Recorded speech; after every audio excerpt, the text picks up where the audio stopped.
Os principais, os apóstolos, eram 12, tá? Os principais seguidores. Desses 12, um se suicidou, o que provocou a entrada de outro no grupo, que foi Matias. E Paulo veio depois disso. Tá? Então, desses 14 apóstolos, um estava com Jesus, mas não era de Jesus. Era Judas Iscariotes, ou traidor. Querido, hoje não é diferente. Temos na casa do Senhor fiéis e os não fiéis. É óbvio. A Jesus sonda as mentes e os corações, tá? E também sonda os que estão dentro da igreja, sonda as igrejas também, tá? Então, não ache que dentro da igreja todo mundo é santo, porque não é. A Bíblia está falando isso. Eu estou falando para você aqui alguma coisa que está escrito na Bíblia. Então, vamos ver a nossa tabela 2. Eu vou colocar aí para você agora a tabela 2, que fala da igreja, do pecado e da cura de Jesus para a igreja.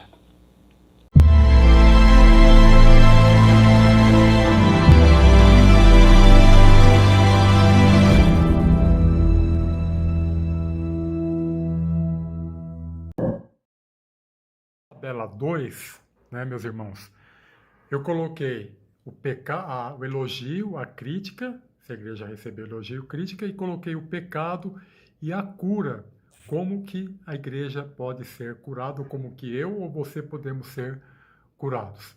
Igreja de Éfeso. A igreja de Éfeso recebeu elogio e crítica. Qual que era o pecado, o grande pecado da igreja de Éfeso? Perdeu o primeiro amor. Eu perdi o primeiro amor? Interrogação. Você, a sua igreja, perdeu o primeiro amor? Interrogação. Tá? A cura. Jesus anda no meio da igreja. Jesus conhece e vê a tudo. Olha só que maravilhoso. Então imagina, tá rolando aquele culto, louvor, adoração, pregação com unção, o Espírito de Deus ali. E a Bíblia fala, Jesus está andando no meio da igreja. Ele conhece tudo e vê todas as coisas. O meu pastor, o responsável pela minha igreja, é um pastor que ele tem, assim, ele vê muito detalhe, né? Uma coisa que me impressiona nele é que ele vê muito detalhe. Se ele consegue cultuar Deus e ao mesmo tempo está vendo tudo o que está acontecendo. Só que, obviamente, ele não é Jesus. Embora seja uma pessoa que tenha uma atenção muito grande a detalhes. Mas Jesus anda no meio da igreja. Jesus conhece e vê tudo. Ele conhece cada coração. Tudo o que está acontecendo, ele está vendo. Por isso ele pode criticar e elogiar a igreja de Éfeso. Uma igreja que perdeu o primeiro amor. Igreja de Esmirna, tá? Que recebeu somente elogio. É uma igreja perseguida, que sofre e morre. Sofre e morre por Jesus. Sofre e morre pelo Evangelho. Sofre e morre pelas boas novas. E Jesus, que venceu a morte, está no meio dessa igreja. E Jesus fala para essa igreja, olha, se cura, aguente o sofrimento, vá até o final, morra por amor ao meu nome. Porque eu, Jesus, morri e venci a morte. E você, igreja de Esmirna, também vai morrer e vencer a morte. É a igreja perseguida, tá bom? E muitas vezes nós somos perseguidos e não morremos fisicamente, mas morremos no nosso ânimo, no nosso emocional. Isso também vale, tá bom? Igreja de Pérgamo recebeu elogio e crítica, tá? O pecado dessa igreja era uma igreja se misturando com o mundo e perdendo o senso da verdade. Era uma igreja que não estava fora, afastada do mundo. Ela estava junto com o mundo. Era uma igreja mundana. Estava perdendo todo o senso da verdade. Isso é um pecado da igreja de Pérgamo. A cura para essa igreja. Jesus exerce juízo e separa a verdade do engano. Essa igreja de Pérgamo que recebe elogio e crítica do Senhor deve se voltar para Deus, porque Jesus, Deus, o nosso Deus, ele exerce o juízo e ele separa a verdade do engano, ele separa o mundo da igreja, ele separa o mundo da santidade, separa o mundo da corrupção, né? Então ele fala, olha, entre nessa igreja, deixe que eu possa exercer juízo sobre vocês e separar a verdade do engano. Tiatira, uma igreja que também recebeu elogio e crítica do Senhor. O pecado era a impureza e a imoralidade, tá? E a cura, olhos de chama de fogo e pés de bronze polido. Por quê? Olhos de chama, o fogo que sai dos olhos do Senhor Jesus sonda tudo e queima tudo, né? Fogo de justiça. E esse fogo que sai dos olhos de Jesus, porque lá em Apocalipse, uma das maneiras que Jesus aparece é com olhos onde saíam chamas, chamas de fogo. E esses olhos de chamas do Senhor Jesus queima tudo. Se for madeira, vai queimar. Se for palha, vai queimar. Se for ouro, vai purificar contra a impureza e a imoralidade.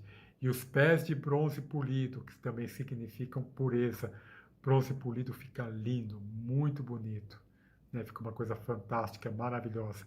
E os pés do Senhor são de bronze polido e os seus olhos como chama de fogo.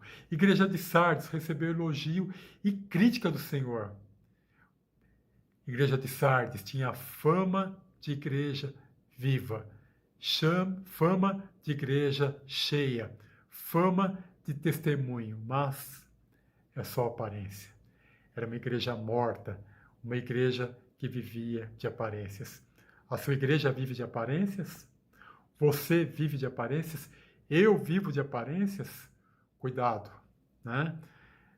Fama de que é cheia, fama de que é viva, fama de que dá bom testemunho, não é ser cheia, não é ter fama de bom testemunho e não é igreja viva. Uma igreja morta. Qual que é a cura? Jesus tem os 7 espíritos que podem passear, andar por essa igreja e curar a essa igreja. Igreja de Filadélfia só recebeu elogio. Que lindo, né? Imagina se a igreja em que você está só recebe elogio do Senhor. E você ou eu só recebermos elogio do Senhor. A Bíblia diz que é uma igreja fraca, mas fiel. É uma igreja fraca, mas não arreda pé. É uma igreja fraca, mas que continua aos pés do Senhor. É uma pessoa fraca, mas por ser fraca, ela percebe, ela sente, ela sabe que ela é fraca e fica aos pés do Senhor.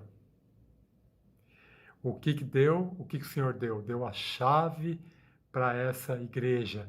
A chave de Davi, que abre e ninguém fecha, e que fecha e que ninguém abre. Deus está dando autoridade para a igreja de Filadélfia. Olha, a chave está nas suas mãos. Não tenho chave aqui. A chave está nas suas mãos. Essa chave, não tenho chave por perto. Esta chave é a chave da autoridade. Se você abrir, ficará aberta. Igreja da Filadélfia, se você fechar, ficará fechada. Igreja da Filadélfia, se você fechar, ninguém abre. Se você abrir, ninguém fecha. Olha só que maravilhoso. Que igreja maravilhosa. Que noiva de Cristo maravilhosa. Igreja de Laodiceia, né, que eu deixei por último nessa tabelinha, é uma igreja que só recebeu críticas do Senhor. É uma igreja sem fervor espiritual, morna, né, uma igreja apagada. Né? A Bíblia fala que se for morno, Jesus vai vomitá-la da sua boca, vomitá-la do seu estômago, porque é uma igreja morna, sem fervor, não tem aquecimento espiritual. É rica financeiramente, tem muito dinheiro, mas é pobre espiritualmente. Não adianta nada uma igreja ser rica espiritualmente e ser pobre espiritualmente. Qual que é a cura?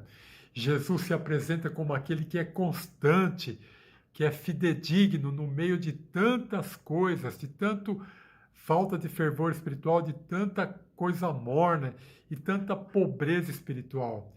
Jesus, que passeia no meio das 7 igrejas, no meio do candeeiro, se apresenta como aquele que é constante e que no meio dessas mudanças, desses altos e baixos, pode fazer com que nós nos tornemos constantes, com que a igreja dele se torne constante, com que a igreja do Senhor Jesus se torne constante.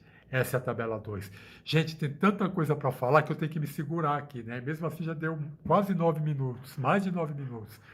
Agora, quando eu dou esse curso presencialmente, aí eu consigo detalhar mais sobre cada igreja, né? Mas aqui no rede social não dá para detalhar tanto, então tem que ser uma coisa mais rápida, tá bom?